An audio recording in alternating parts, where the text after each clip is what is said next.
Okay, greetings everybody. Thank you all for taking the time to join us here today. I am Paul Kovacs. I'm with the Institute for Catastrophic Loss Reduction. I'm incredibly excited by the session we're going to have today. For those of us joining from the western part of the country, good morning. For those of us joining from the eastern part of the country, good afternoon. Where I am, we're having a big snowstorm, so I can turn my camera around if you want to see all the snow on the ground. For anybody who may or may not be having snow right now. But we're going to talk about earthquakes. That is our theme today. I'm going to say a few words of welcome before we jump into the session. We have a very full session today, so I'm going to try to move quickly into the commentary. First, a quick overview of the program here. I will do some quick welcoming remarks, and then we have four sessions that we will be sharing with you. The first one is going to focus on tail risk, how models support the management of extreme earthquake hazards. The very unlikely, very serious events will be our first part of our conversation. Then we'll have a conversation about the new Canadian 6th generation seismic hazard model, what that means, what the implications of that, the sense that there's going to be more shaking than we otherwise thought from the new science that's coming out. Fourth, we'll have a conversation about fire following an earthquake. And why very large earthquakes have the potential of causing considerable fire, and why that needs to be part of the overall management of severe earthquake risk.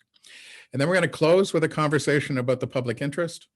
I think for those in the industry interested in regulation, and regulators will find this a particularly intriguing conversation about how models serve the public interest, and some of the actions that can be done to make sure models are most supportive as possible. This is the program we have for you today.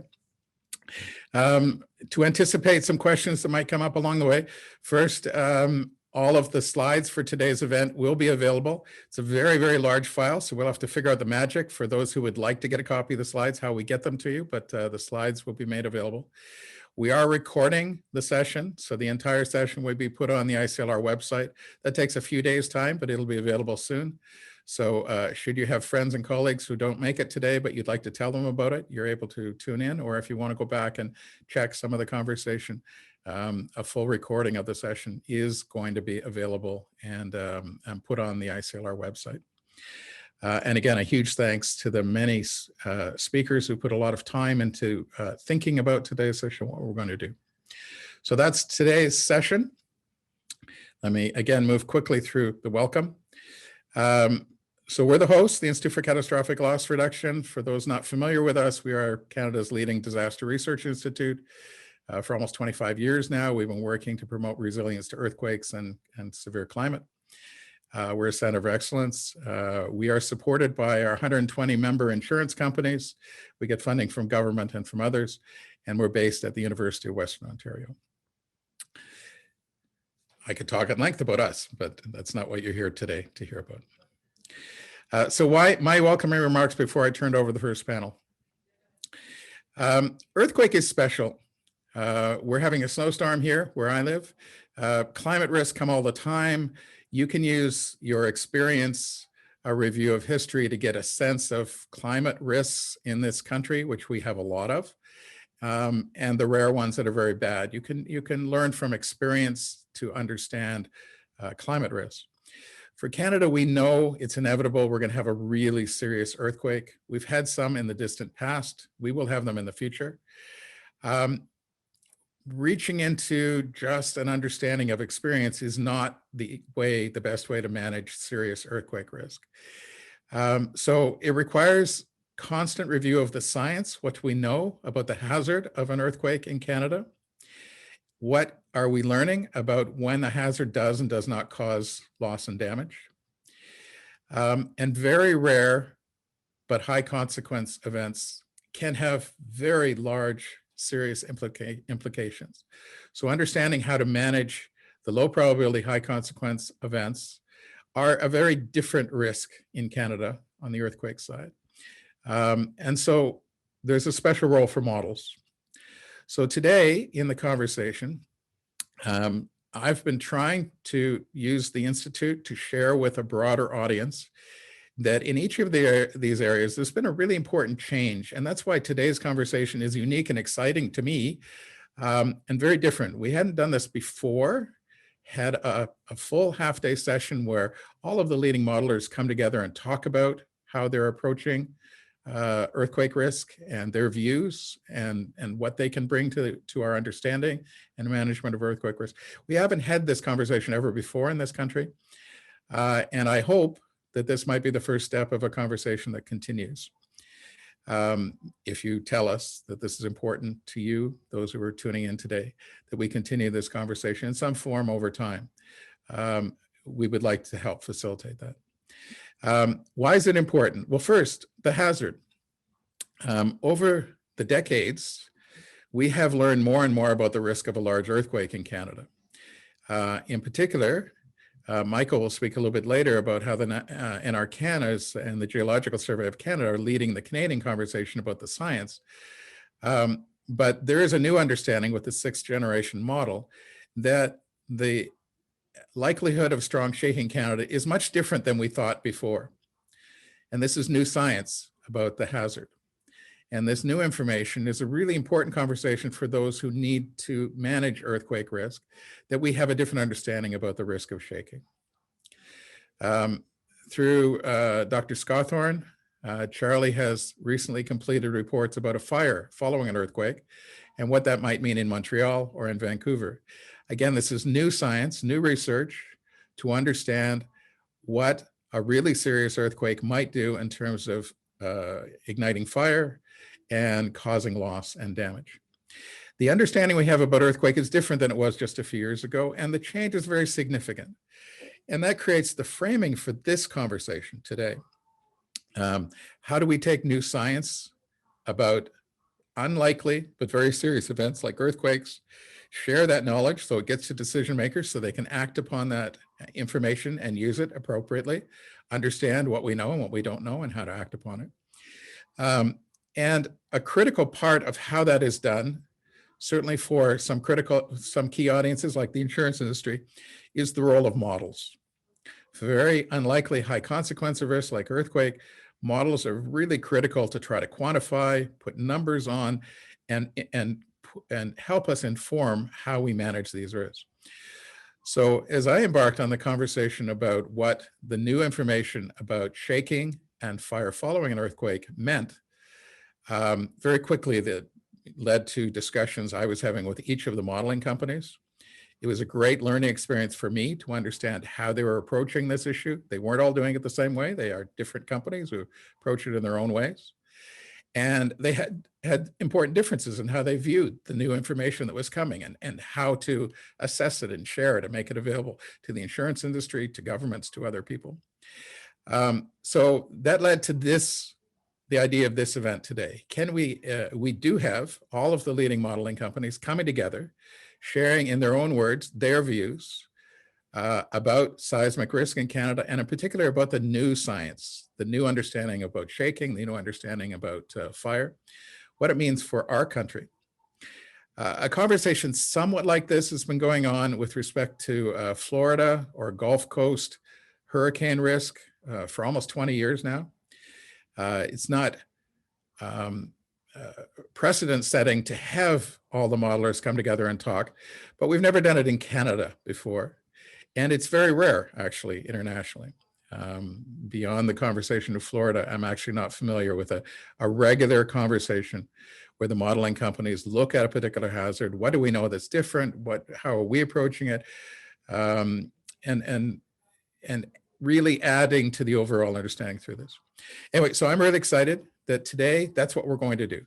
We've got an opportunity to bring the leading people from the modeling community together to talk about some of the critical risks that I think so many of us care about. And I think they have volunteered their time today. They've worked really hard to put together the materials and the conversations, planning the conversations we're going to have today to discuss the role of the new science about earthquakes in Canada and how models support management of those risks. So I'm really excited about the session today. Time for me to be quiet now and turn it over to the first panel to get in the conversation.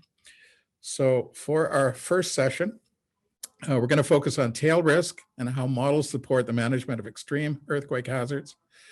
Alistair Campbell of PASIC will be the moderator for the session, and our participants today, thank you.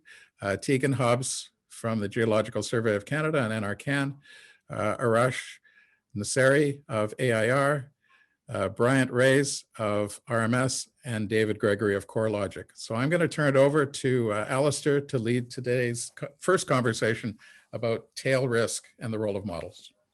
Alistair. Thank you, Paul, and congratulations on putting this event together. The interest in the topic is, I think, demonstrated by the just short of 250 participants who have logged on to engage in the discussion that we're about to have. So kudos to ICLR for their leadership in making this happen. By way of a brief introduction, in my role at PASIC, I worry about insurer failure. And some years ago, we did some research with our own model and identified that an event above a certain size would lead to systemic collapse of the Canadian industry because we would simply exhaust the capital and reinsurance of the industry. And so we then worked backwards to try and work out what possible events could do that. And in the end, asteroid strike and big earthquake were really the two that emerged as credible. And of those two, big earthquake is something we actually know will happen in Canada. And so we are very interested in the models, very interested in the risks associated with Quake, and very concerned because Canada does not yet have some form of federal backstop mechanism to protect our country and our citizens in a worst case scenario where the losses are in excess of, let's say, 35 billion.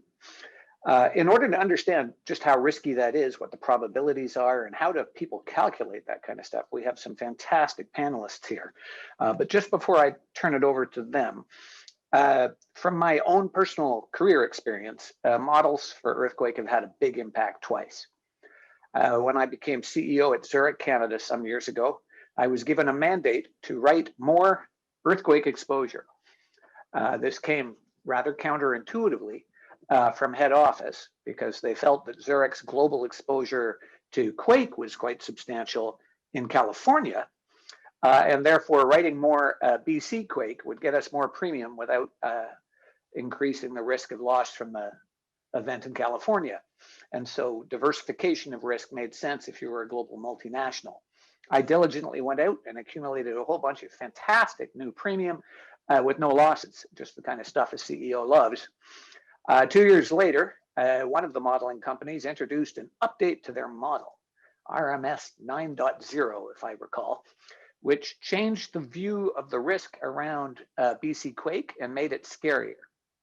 I immediately received instructions from my head office to get rid of all my exposure in BC, which would have been a market-altering event, and I fought like crazy and caused great stress for my career.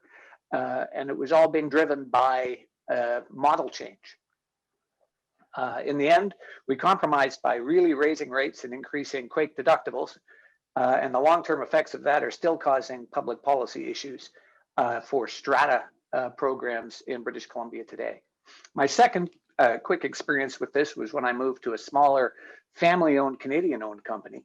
Our biggest exposure was wind, and we had a big program for that, but we had no BC Quake exposure at all. So I was able to go and write more BC Quake and get lots of premium with no losses, which is what CEOs love, inside the same reinsurance treaty and protected by the same reinsurance treaty that the company had previously purchased at no increased price. So that worked great for me until my board thought it through and concluded that they didn't mind what I was doing, but they had a concern because there was model risk. What if the models were wrong? And what if the event was way worse than the reinsurance we had purchased? And we would be putting the family wealth that owned this company at the time at risk. And so again, the idea of how models work and how they influence insurer behavior, twice in my life, I lived that very vividly. And so having these experts today, I think will really help us set the table. The objective of this first panel is to give you your undergraduate primer with the models that exist in Canada and the public sources for the science. And then we have each of the three folks from the major private sector modeling firms who have agreed to do sections of an introduction to models, Quake models, and tail risk. So at the end of this session, you will have had your undergraduate primer and be ready to go in for the PhD studies in panel number 2.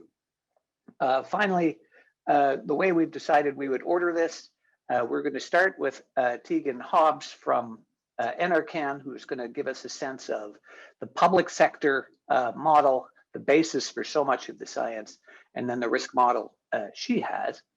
And then I think the safest way to do it was alphabetical order. So Arash, Bryant, and David are then going to walk us through chunks of how to think about models, Quake models, and tail risk in models. And then we'll have a discussion with the remaining time. Tegan, over to you. Okay, awesome. Paul, I guess if you want to advance the slide, and you can advance once more. So I wanted to quickly say I'll be speaking today, but really I'm representing a much larger team, both from the Geological Survey as well as some of our international colleagues. And it's really quite a large collaborative effort. So next slide. Most of our collaboration is done with, oh, perfect. Oh, okay. All right. It's looking a little funky. That's okay. So most of our work that we do is a collaboration with the Global Earthquake Model Foundation, or the GEM Foundation. They're based out of Italy. It's an international group looking at what's our earthquake risk and how can we not only model it, but communicate that risk. So the Geological Survey of Canada, or Natural Resources, has been a public partner with GEM since about 2017, and GEM's been around for just over a decade.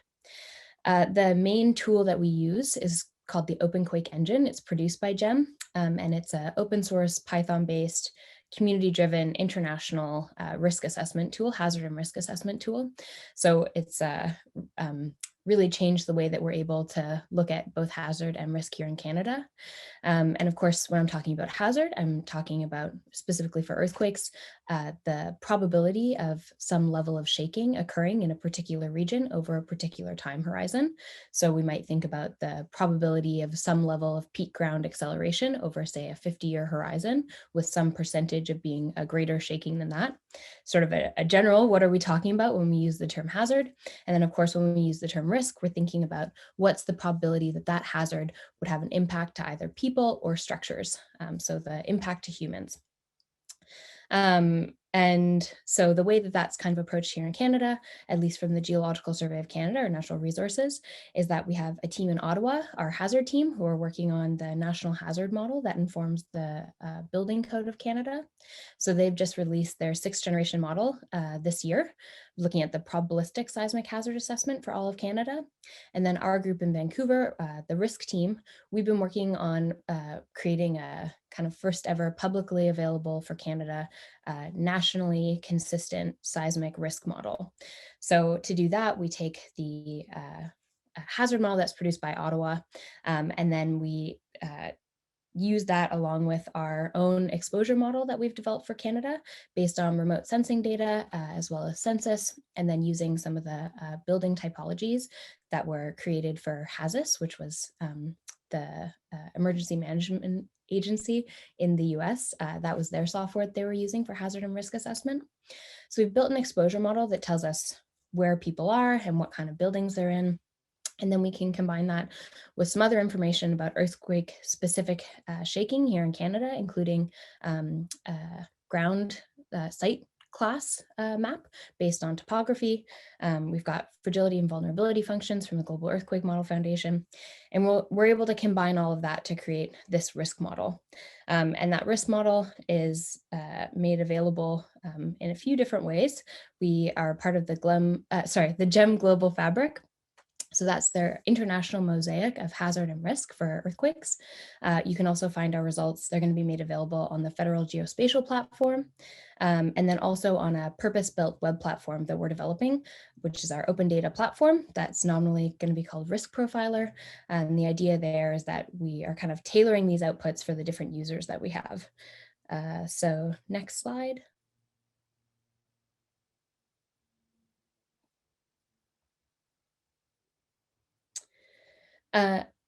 Back.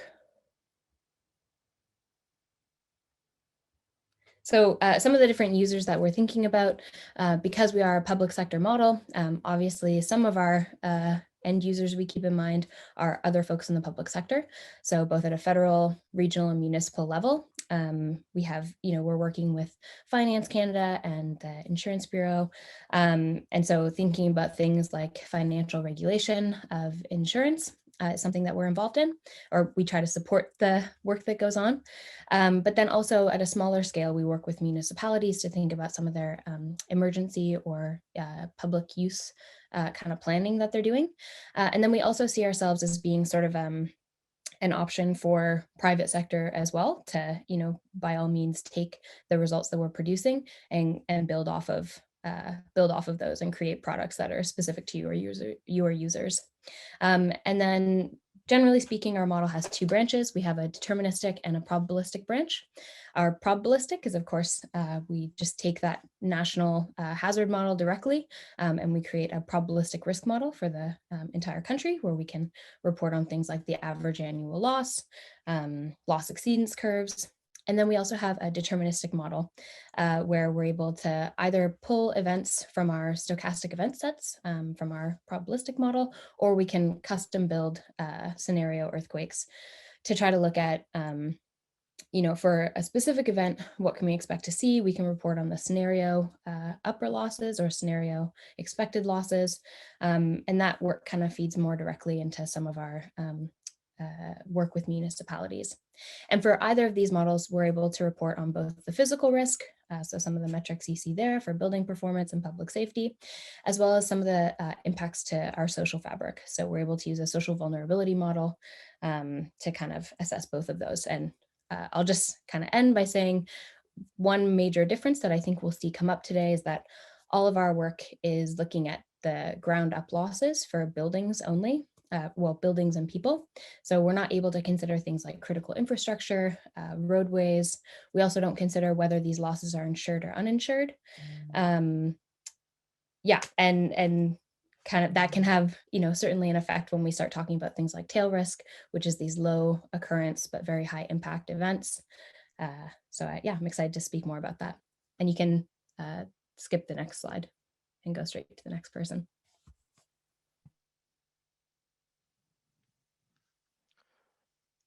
Okay, I'm going to start then. Thanks, Tegan, for the presentation, and thanks, Alistair, for the introduction. I'm going to talk about catastrophic modeling in general, how they do it, what they produce, and I'm going to do it with the backdrop of our models at AIR Worldwide. Next slide, please. Next. Yeah, so AIR Worldwide provides catastrophic modeling software and consulting services to a lot of organizations to make them manage their risk better and make their organization and society resilient as well. The company was founded in 1987, and it's a subsidiary of Verisk Analytics, where we collaborate with a lot of other companies in the same and relevant industry. And our objective is to provide models, analytics of risk for extreme models, extreme events across the globe. If you could advance to the next slide, please. Now, as we talk about the analytics of extreme events can happen from many different types. While traditionally and the primary focus has always been on the natural catastrophes, such as flood and hurricane and earthquake, which is the topic of this seminar, we have also extreme events from many different types. In our models, we provide models for crop and agriculture, terrorism and political risk, and also for more interconnected type of risks, for example, liability and casualty, or cyber risk and supply chain risk. And very relevant to the situation that we are all in right now, pandemic is also very important when we have models for pandemic, life, and health. And an overarching kind of risk that impacts every aspect is climate change, that either directly or indirectly impacts different verticals that I'm presenting here. Next slide, please. Yeah, so the fundamental ideas of catastrophe models is to combine information and data from exposure, hazard, and vulnerability to provide a more realistic view of risk. And in order to do that, they fundamentally try to answer a couple of questions. Next slide, and this is an animation, if you could maybe just move them forward, all of them.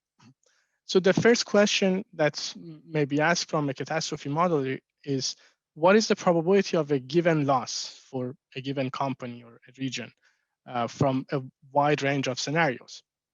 Another question that is designed for catastrophe models to answer is, how frequently are these events likely to occur?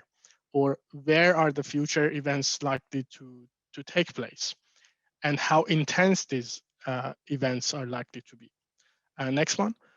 And the other, or the ultimate question is, for each of these potential events, what is the estimated level of damage, and what's the estimate of loss, both from economic perspective and from insured losses? Next slide, please. So as I mentioned, the outcome of catastrophe model is to provide a wide range of analytics that can help organization manage the risk. Now, the most frequently used output of the model is an exceedance probability curve that you are seeing here in the middle of the slides, that presents the probability of exceeding certain level of risk and provides an uncertainty around it. And in our software, this is done in our software Touchstone. And now we have also a lot of other analytics and a lot of other data. In the upstream, we can have tools and solutions to look at the exposure, look at some underwriting solutions.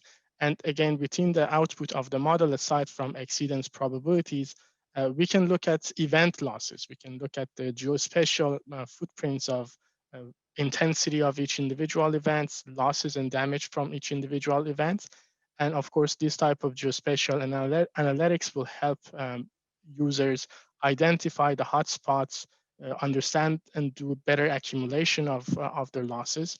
And downstream, we can again use this model results, consider it together with complex financial and insurance layers to basically break down and see what are the losses to different sectors within the insurance value chain.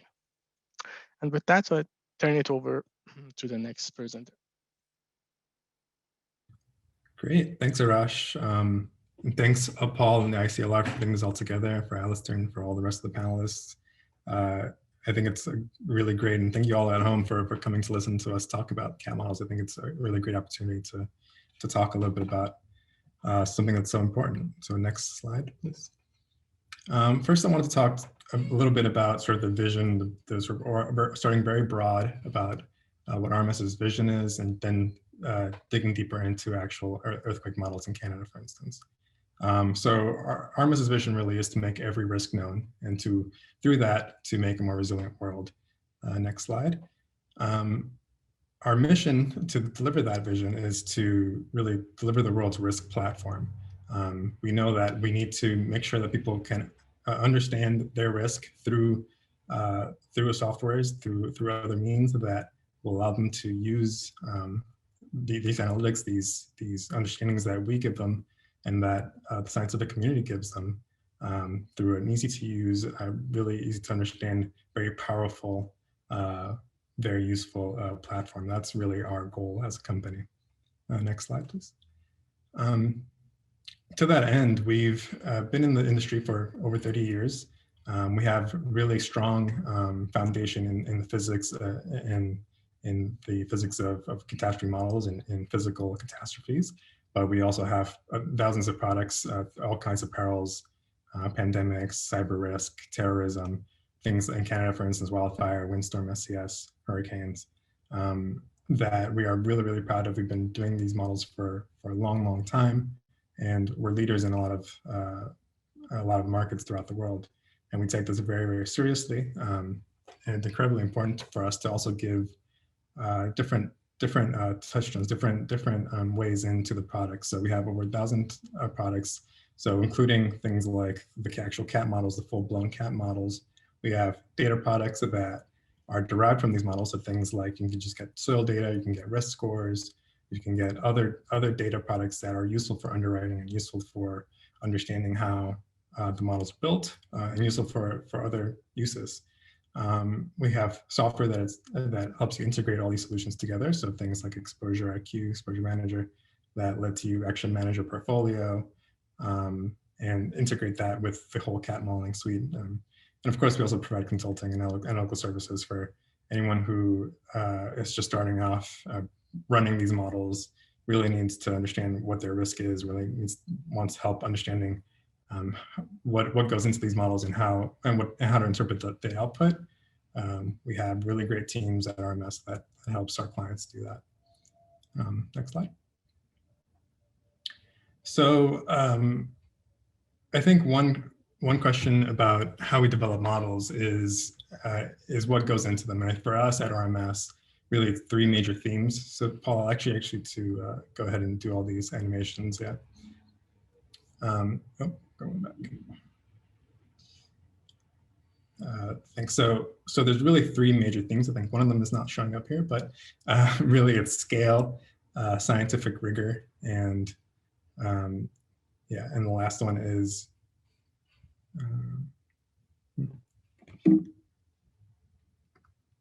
scientific rigor and transparency. It might be actually transparent right now. That's okay, Paul. So yeah, our scale at RMS really is something that we're really proud of, and we really put to really big use. So it's not just the people, although we have we have hundreds and hundreds of developers working on these models. We also provide support through this scale.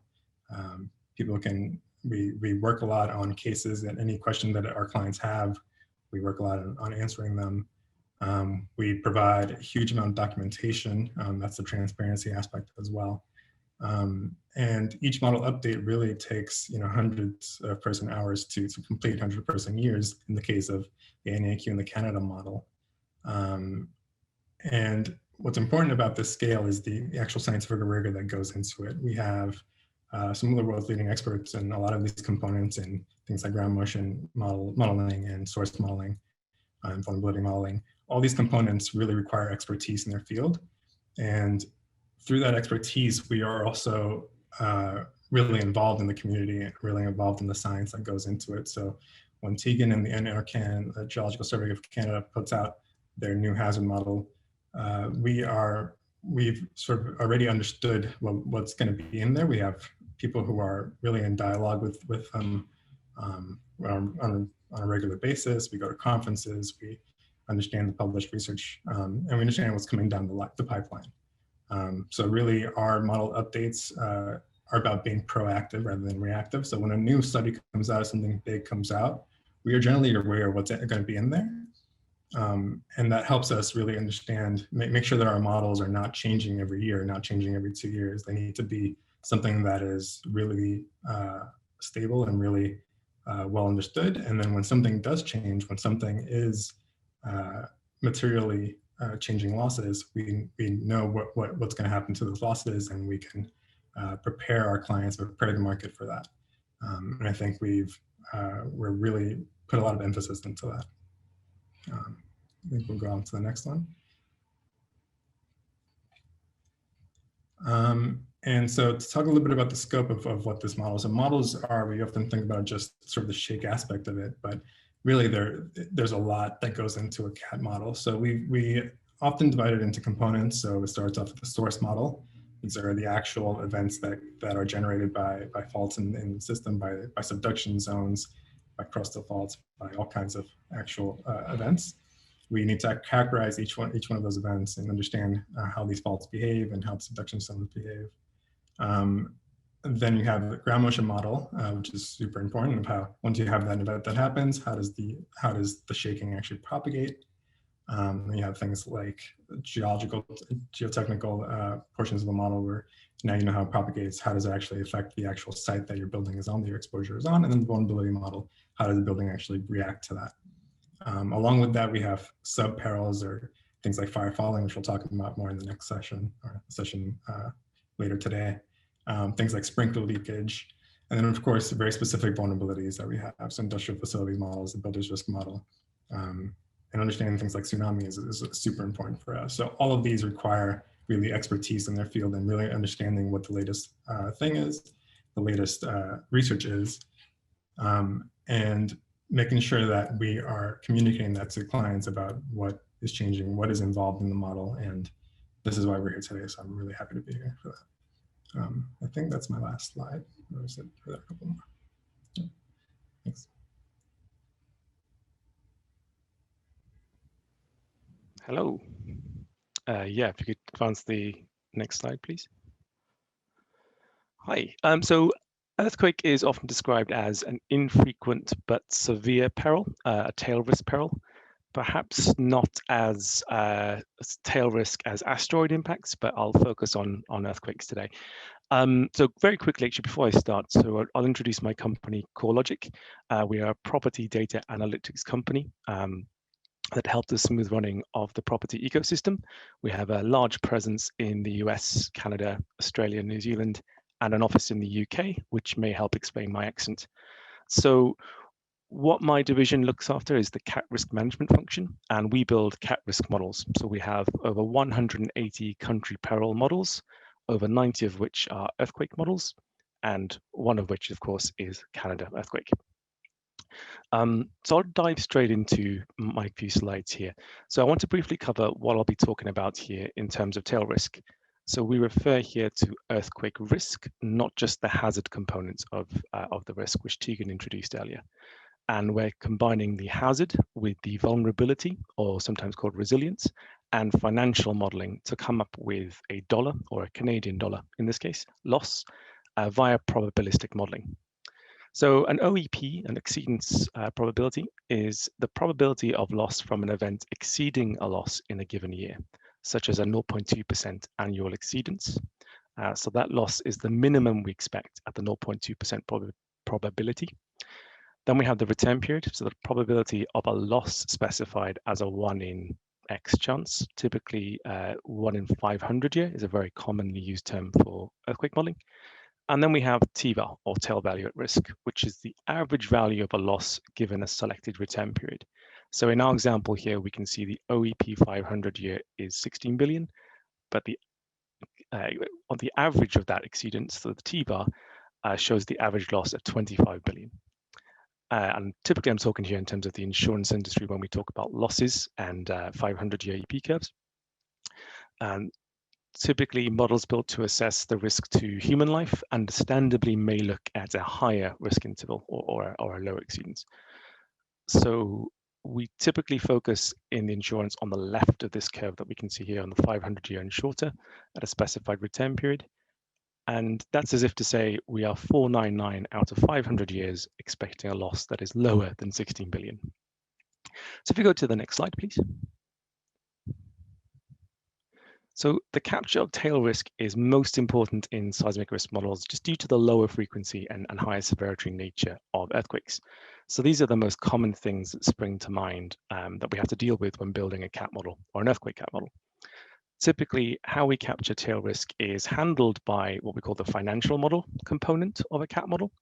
However, I stress that it fully relies on a robust capture of the hazard and the vulnerability components. My favorite example, or maybe least favorite example, depending how you think of it, is the 2011 magnitude 9 Tohoku, Japan earthquake. So where the maximum magnitude allowed on that section of the fault, the segment, according to the Japan government, was about an 8.5. That's 16 times smaller than the magnitude 9 that happened.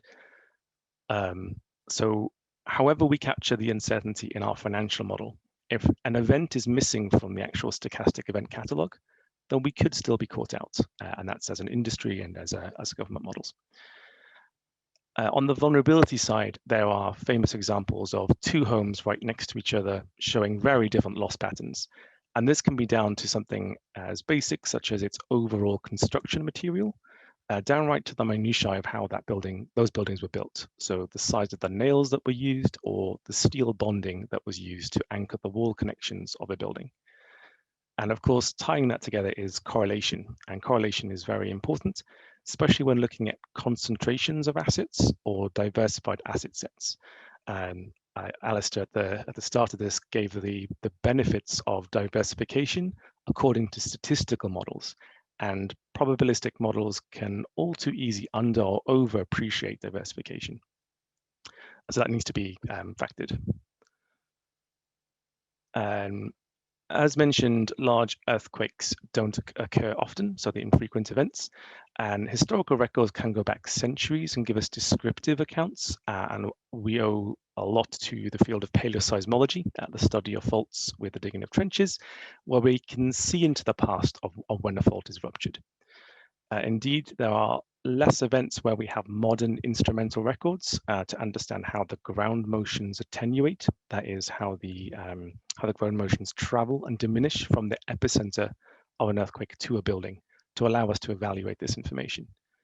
And lastly, with the use case for CAT model vendors used for insurance purposes, there are large demands and expectations on the run times or the turnaround times where our clients need results very quickly, especially during renewal periods.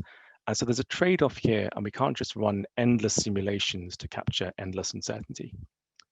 And if you can go to my last slide, please, just check the time. So how does CoreLogic deal with tail risk? CoreLogic employs a 300,000 year simulation period. And this is crucial for the robust capture of infrequent events, as essentially what we're doing is pushing the uncertainty as far out into the tail of the EP curve as possible. So looking at our graph here, we have losses for each of these extreme return periods. And I want to be clear, I'm not suggesting for a second we have any confidence in our 100,000 year return period. However, by having such extremes in the tail that is outside of typically what is used for insurance and reinsurance planning considerations, such as the 500 year, it allows us more robustness when we capture and look at the 20 to 500 year return period, which a lot of the insurance decisions are made, or even up to the 1,000 year return period. So this is how CoreLogic handles the tail risk, and our model goes well beyond the planning thresholds that you'd expect to see with statistical confidence intervals. And to pick on a Cascadia, a rupture event on Cascadia has a magnitude range of 8.4 to 9.2. With Gaussian uncertainty on the upper bound, you can apply a 9.3 max. We can do this without oversampling lower magnitude earthquakes that occur on Cascadia.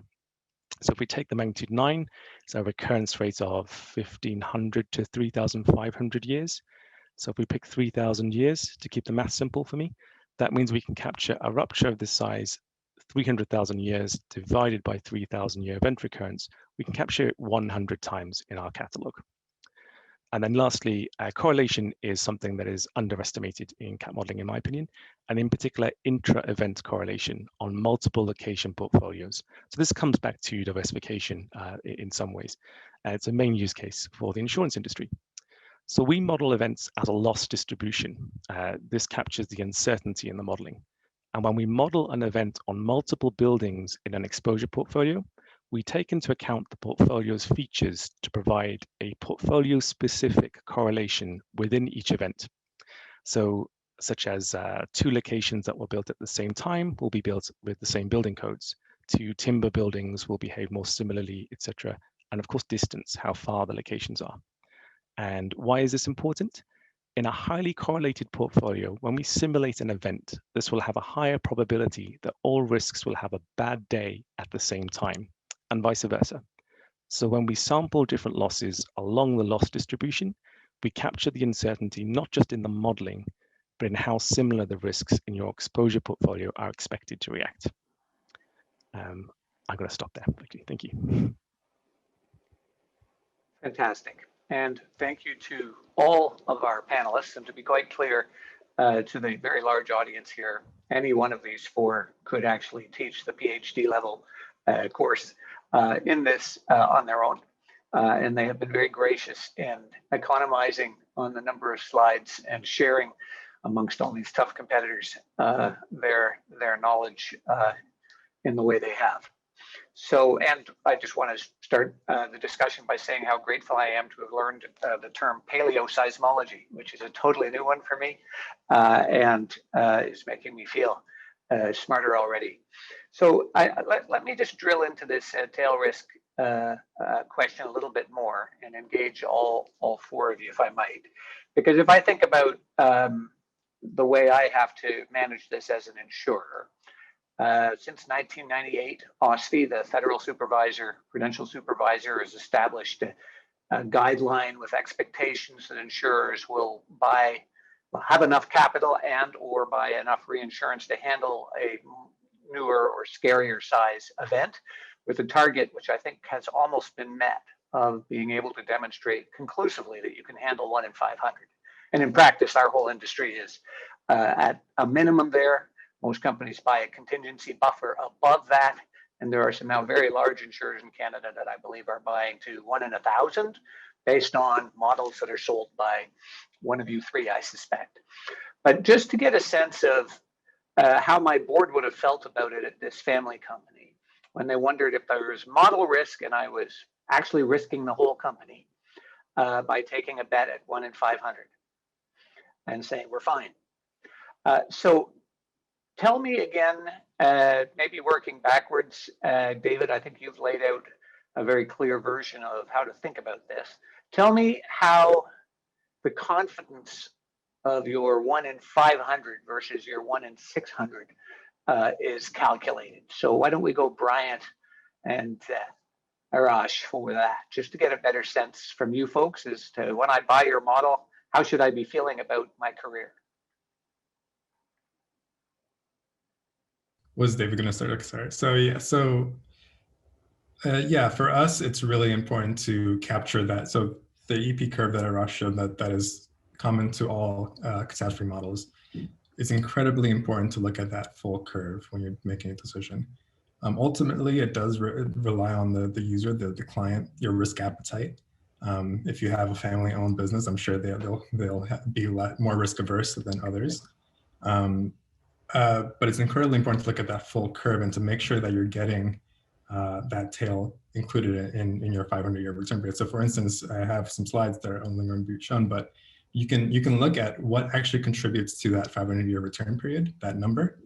And you can see that a lot of the tail events do contribute a large amount. So the events that occur that have a 10,000-year return period, 100,000-year return period, they do contribute some loss to that 500-year number, right? It's all it's a probabilistic model. So it's that those events do contribute to that number. And so it's important to understand what the contribution is to that number, making sure that your model is capturing that and is contributing that, how much of those type of events in British Columbia, it's those really large subduction events that are those 8.5s and above that do contribute some to that 500-year return period. So there is some accounting for that even in the 500-year return period, as well as in the AAL and at every point along the EP curve, essentially.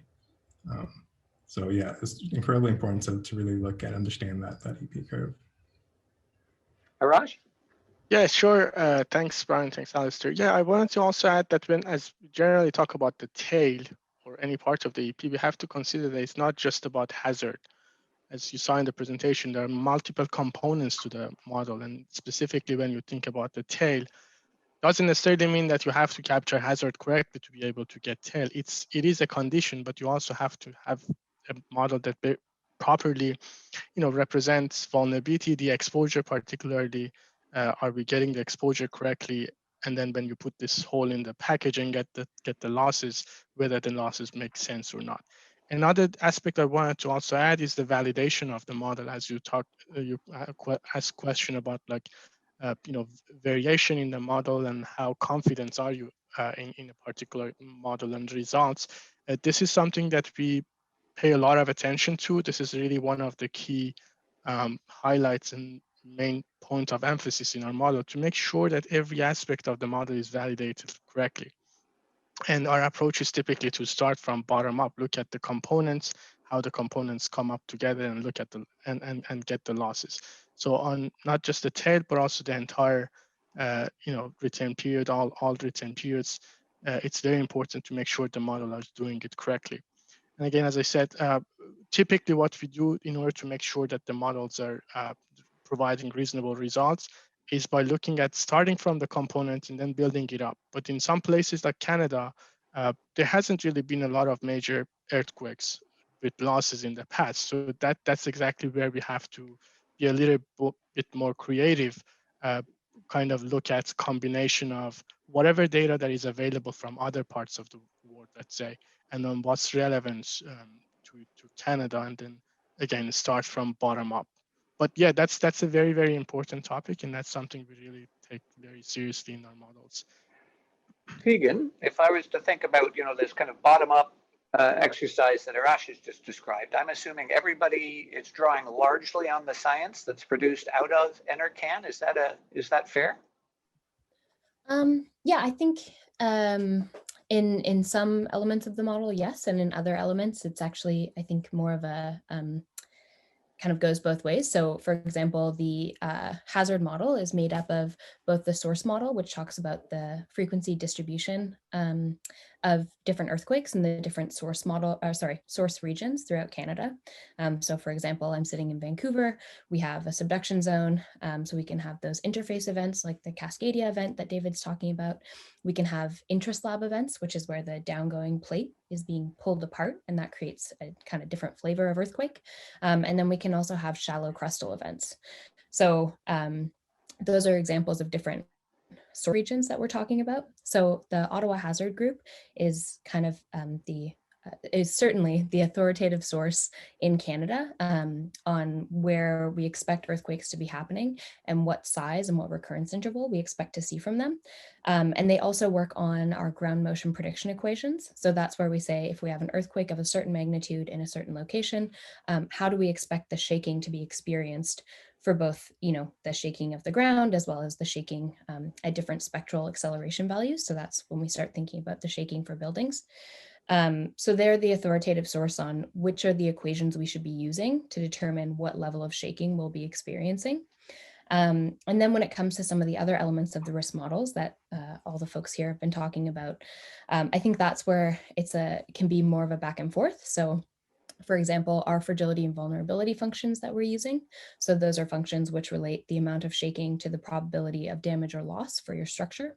Those are something where the Global Earthquake Model Foundation took the HAZIS functions that were from that software that's used down the States and made some kind of adapted them a little bit for a Canada specific context. And I believe, if I'm not mistaken, that's actually an exercise they've been working on with some of the folks at, I believe, AIR or RMS, one of you guys. So it's been kind of a feedback where they can, there's a shared interest in having these really accurate functions. And so it's something that we all benefit from working together on. And then for something like the exposure model, it's a great benefit as a federal organization that we can have a nationally uniform coverage of our assets of assets of the country. But that's, not exactly a shared database that probably these groups might like to have because they have, I think, probably much more high resolution data sets for the assets that they're interested in for their clients. But it's, something that I think, in some ways, it's a collaboration. In other cases, NRCan is the authoritative source for some of the geoscience that feeds into it. And in other cases, we're kind of have unique challenges that private industry doesn't. Thank you, Tegan. So I'm getting some very interesting questions showing up in the chat. And so I'm conscious that some of them are quite technical and may deserve some attention from one of you in a quiet moment to write a thoughtful answer. But let me just ask David, if I could, about how tail risk works where we really don't have a lot of experience. So for instance, it's very clear that we could have a big quake in kind of a Montreal-Ottawa corridor that could have huge losses for Canada and for the insurance industry. But because we haven't had as much experience in living memory with any real shaking, it's hard to get people to buy insurance for it.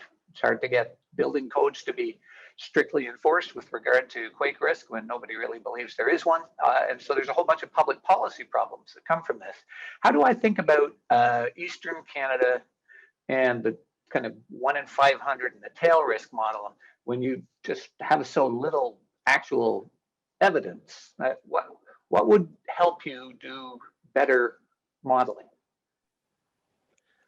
The shortest answer is an earthquake.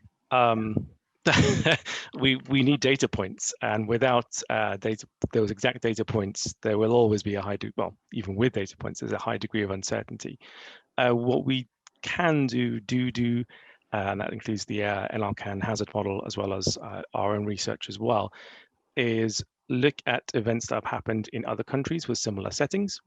So probably certain areas of the central and eastern US is probably the most simple to correlate back with Eastern Canada, and look at what has happened there. So if we look at the 7.32, the Charlevoix earthquake back in 1700 or so, we can actually look at the footprints from recent events in other areas. That's probably going to come up in the second session quite a lot in terms of how we capture the ground motion models, where we don't actually have data, actual data on that actual in the area. I guess the other thing is that earthquakes by nature are infrequent. So we typically, why the insurance coverages are lower and deductibles tend to be a lot higher is it's a severe event, but it's an infrequent event. It's future generations will be paying for the premiums. The premiums are paid over time as well as spatially, I guess. Super. So if I could just build off that, you talked about, looking at places with common elements. There's a question here around soil and geological conditions. I'm assuming one of the common elements could be rock that's very similar, and we've seen what it's like when it shakes in one place. So Bryant, maybe you could tell us a little bit about how you and your model think about geological conditions, soil. Yeah. How does that stuff factor into your work? It's incredibly important. I mean, as we mentioned, we put a lot of work into actually creating these geological soil maps and maps of liquefaction and landslide susceptibility. So for things like liquefaction, we use global data, understanding what has happened in past events. For instance, in New Zealand, it was a really huge liquefaction event. The scientific community and the cat modeling community really learned a lot, and we were able to take that learning and apply it in other places. We put a lot of effort into not just using plain vanilla sort of geological maps, but really looking for data points that are available. Things like shear wave velocity points are super important for a lot of the ground motion equations that we use in our model. So understanding how shaking actually propagates through the soil is really important, and that's what the S30 gives you. It gives you a measure of that, and we put a lot of effort into putting that. So yeah, it's incredibly important. We use data from outside sources from all over the world, and as well as any recordings, any actual local places. We also build basin models. So where we know that there's a specific basin that affects how shaking propagates through an area. In Vancouver, for instance, we put a lot of effort into actually creating a basin model for those areas. And I think we actually have Mel talking the next session more about that as well. Yeah. Speaking of next session, I see a really intelligent reading question from Charles Scawthorne. He's got his own session later on, so if he's be ready, he's going to ask you something there. Let me just ask you one last question, conscious we have about 5 minutes, and I want to make sure I get a sense from each of you about this. So we've understood the NRCan model, we've understood the 3 private sector models.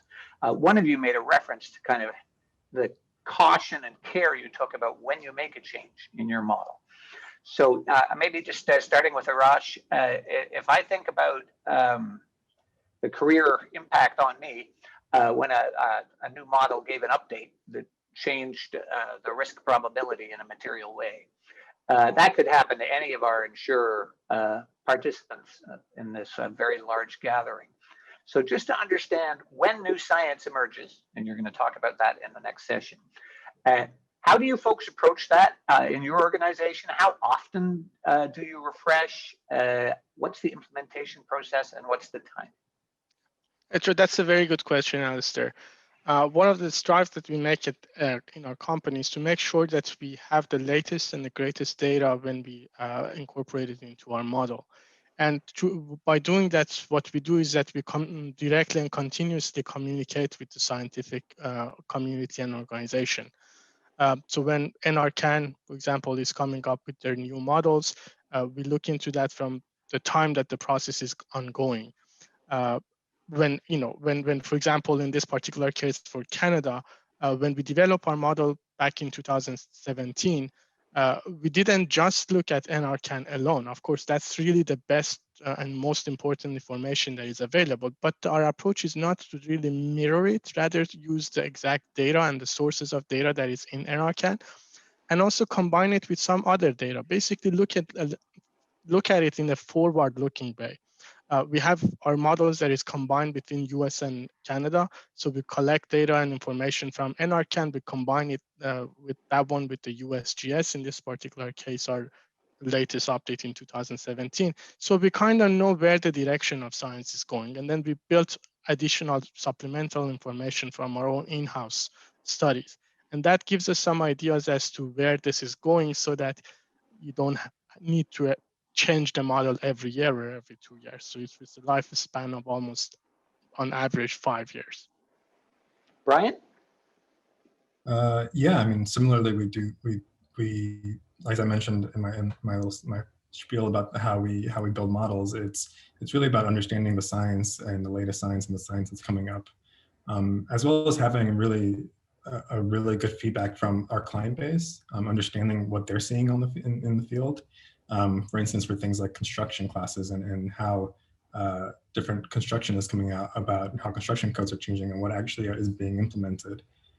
That's super important for our model. That's something that the NRCan directly affects the construction codes in Canada, for instance.